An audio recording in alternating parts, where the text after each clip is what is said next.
Incorporating a new character partway through a campaign is always going to be kind of difficult. They don't necessarily know what's going on.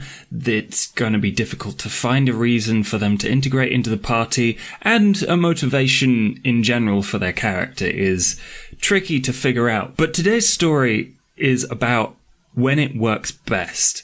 The players I was with were just going with it, and that's one of the beauties of Dungeon World, which we were playing. And this actually follows on from a previous story, which you should be able to find here. We previously left off with my bard character dying. I actually missed a couple of sessions. Then this new rogue character, or thief, is the class that I was using, called Watsarus Ismene. Don't write that down because it's a bad pun. Was just happened to be at this auction house selling off some of their, or fencing some of their stolen goods. And so was the party, because they were looking for a magic book and another magic trinket. And it just kind of devolved into chaos from there. It was a very social function. So my character, who just happened to be a kind of Robin Hood type with their alignment, weirdly for a thief, being lawful, which to me meant that they were a kind of Robin Hood type, redistribute the wealth, which worked out perfectly for this group because it's not a serious campaign. We're all playing a bit weird. We're playing like super socialist and communist characters trying to destroy the system, which is odd, especially in a medieval style setting. Anyway, I was redistributing the wealth in the room. There was a very, very rich looking man, very nice white clothing and fancy lapel trinkets and stuff and rings and a big purse on his hip. So I just casually rolled up, got a perfect success, cut the purse strings, and made off with a massive bag of cash. And true to my word, I redistributed it to the poorest looking person in the room, who just happened to be Maximilian, and that was one of the player characters. I don't remember their full name because it's ridiculously long. If you've ever seen the Mitchell and Webb look, imagine Sir Digby Chicken Caesar, but with a bow and arrow and a rat as a companion, as a ranger.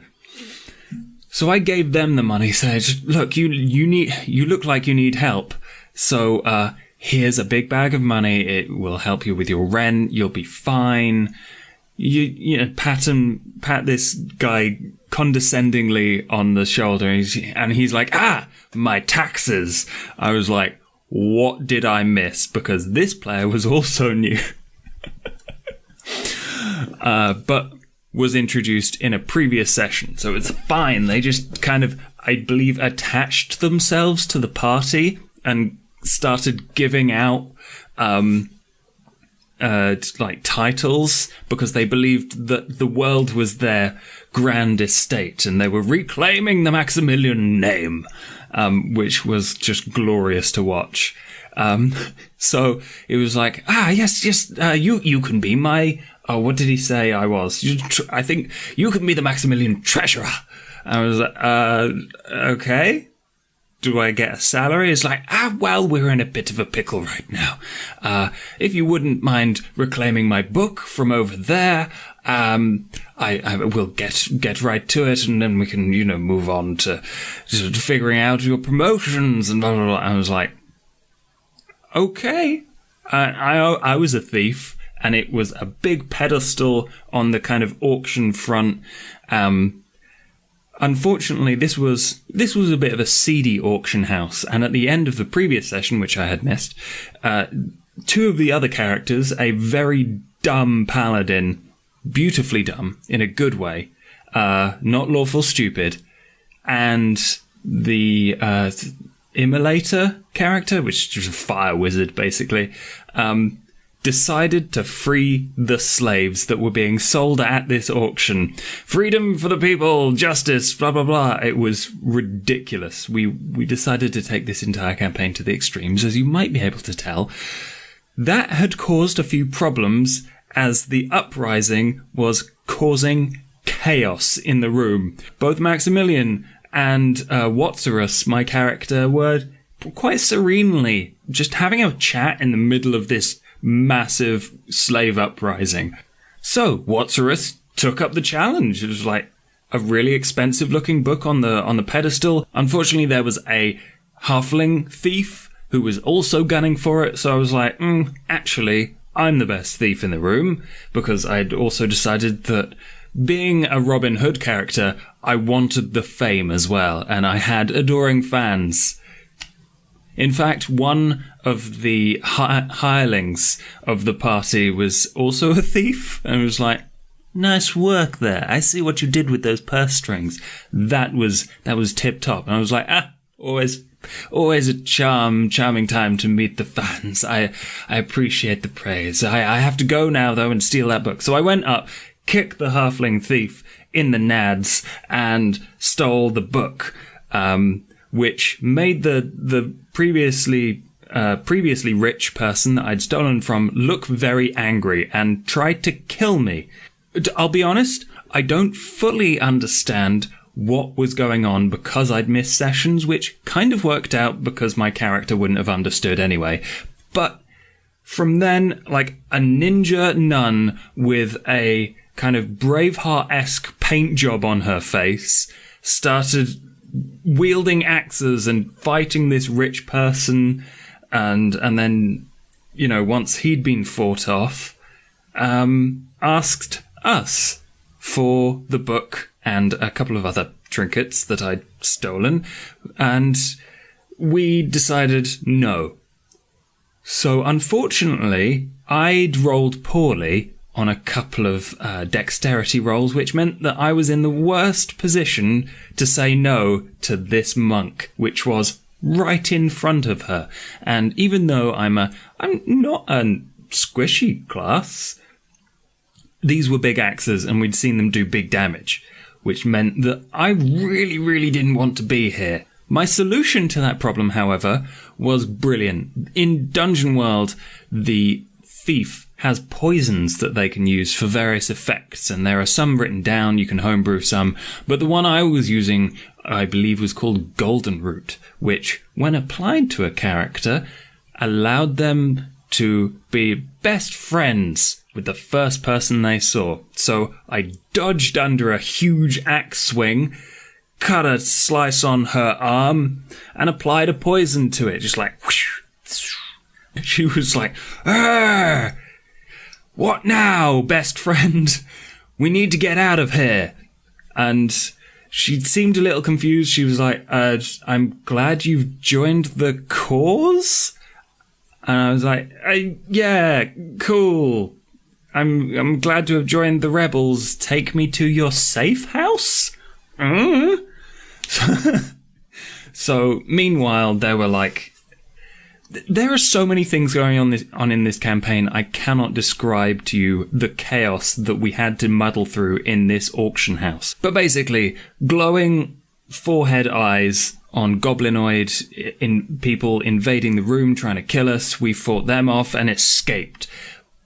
But not before the rich person in the white managed to turn into a smoke monster and put a big hole in Maximilian. So we were all a bit worse for wear. We managed to get to the safe house, avoiding the rest of the uprising, which had spread to the entire town, and there were mobs in the street burning things.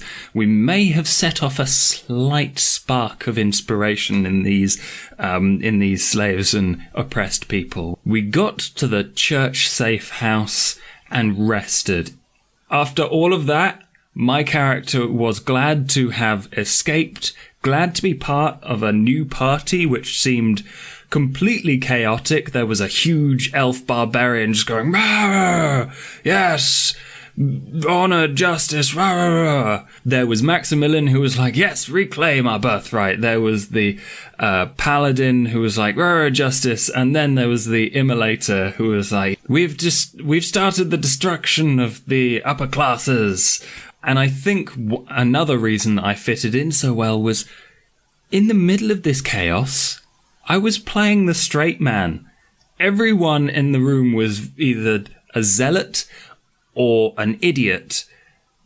And I was just there going with the flow and taking advantage of the chaos to steal stuff and redistribute the wealth, both to myself and my fellow players. Everything was still going to crap, however, so the Blue Nun went outside to find us all a way out of the city secretly.